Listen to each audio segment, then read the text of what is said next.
को बसंत पंचमी पर महाकुंभ का तीसरा अमृत स्नान है और इस दिन अखाड़ों के संत भी स्नान करेंगे। साथ ही वहां भारी भीड़ जुटने का भी अनुमान है। ऐसे में श्रद्धालुओं की सुविधा और सुरक्षा को लेकर फुल प्रूफ इंतजाम किए जा रहे हैं। साथ ही साधु संत भी साधना के जरिए हादसों को रोकने की कोशिश में जुटे हैं ताकि 29 जनवरी वाला हादसा फिर ना हो।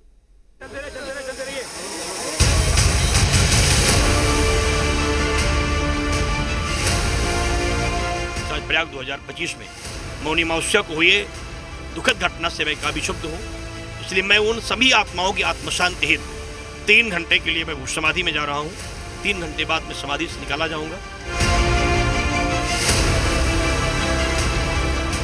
प्रयागराज में मौनी अमावस्या के दिन हुए हादसे के बाद 3 फरवरी को बसंत पंचमी पर होने वाले महास्नान को देखते हुए महाकुंभ प्रशासन पूरी तरह से सतर्क नजर आ रहा है। बसंत पंचमी के दिन साधु संतों का अमृत स्नान भी है, जिसकी वजह से एक बार फिर संगम नगरी में भीड़ बढ़ती जा रही है। लिहाजा श्रद्धालुओं की सुविधा और सुरक्षा का विशेष ध्यान रखते हुए महाकुंभ प्रशासन ने मेले की सुरक्षा को और मजबूत कर दिया है। सभी एंट्री पॉइंट्स पर पुलिस के साथ पैरामिलिट्री फोर्स को भी तैनात किया गया है। श्रद्धालुओं के आने जाने के लिए रास्तों में वन वे व्यवस्था लागू की गई है। 4 फरवरी तक मेला क्षेत्र पूरी तरह नो व्हीकल जोन में तब्दील कर दिया गया है। वीवीआईपी पास रद्द कर दिए गए हैं, जिससे वाहनों के प्रवेश को रोका जा सके। मात्र 2 तारीख और 3 तारीख को जो स्कीम्स बनाई गई हैं रूट डाइवर्जेंस लगाने की, वो लागू रहेंगी और 4 तारीख के बाद फिर से वाहनों का जो मूवमेंट है वो ठीक हो जाएगा। बसंत पंचमी के अमृत स्नान में श्रद्धालुओं की जबरदस्त भीड़ जुटने का अनुमान है, जिसे देखते हुए पूरी प्लानिंग के तहत काम किया जा रहा है। महाकुंभ में पहुंचे थे, मौनी अमावस्या के मौके पर स्नान किया था तमाम घाटों पर और उसके बाद शहर के तमाम चौक चौराहों पर जाम के हालात दिखाई दिए थे क्योंकि बैरिकेड्स किए गए थे। लेकिन अब ये बैरिकेड्स जब खोले गए हैं तो यातायात भी जो है एक तरीके से कहें तो सुचारू रूप से चल रही है और सुरक्षा के भी इंतजाम हैं। पूरे प्रयागराज में सिक्योरिटी बढ़ाने के साथ ही कई इलाकों में बैरिकेडिंग बढ़ा दी गई है, जिससे भीड़ को नियंत्रित किया जा सके। प्रयागराज के सुबतिया बाग इलाके से होकर आने वाला ये रास्ता है जो कि लेटे हनुमान मंदिर के तरफ यानी कि संगम घाट की ओर जाता है। और यहाँ पर आप तस्वीर देखिए तो पूरी तरह से स्थिति कंट्रोल में है। लोग जो पैदल आ रहे हैं उन्हीं को अंदर आने की परमिशन है।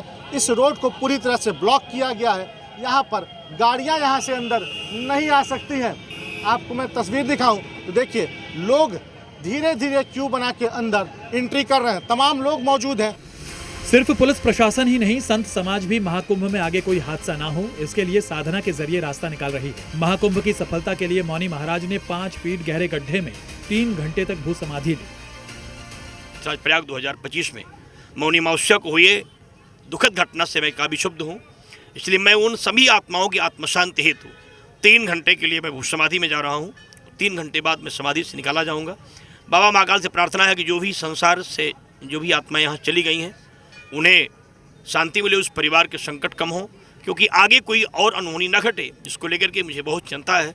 इसलिए सभी अशुभ चीज़ें मेरे देश को और मेरे कुंभ को न छू पाएँ। सभी लोग सुरक्षित रहें।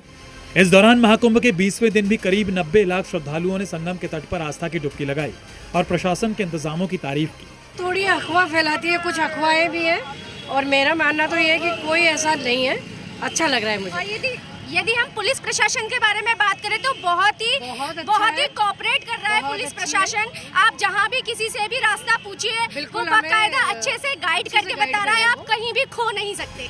महाकुंभ में 13 जनवरी से अब तक करीब 32 करोड़ से ज्यादा लोग स्नान कर चुके हैं और आगे ये संख्या लगातार बढ़ने ही वाली है। लेकिन अब प्रशासन के सामने बसंत पंचमी पर होने वाले महास्नान को सुरक्षित कराने की चुनौती है, जिसके लिए सीएम योगी खुद नजर बनाए हुए हैं। प्रयागराज से मोहम्मद गुफरान और तुषार श्रीवास्तव के साथ ब्यूरो रिपोर्ट, जी मीडिया। यहाँ रुक रहे हैं एक छोटे से ब्रेक के लिए। कहीं मत जाइएगा, फौरन लौटते हैं।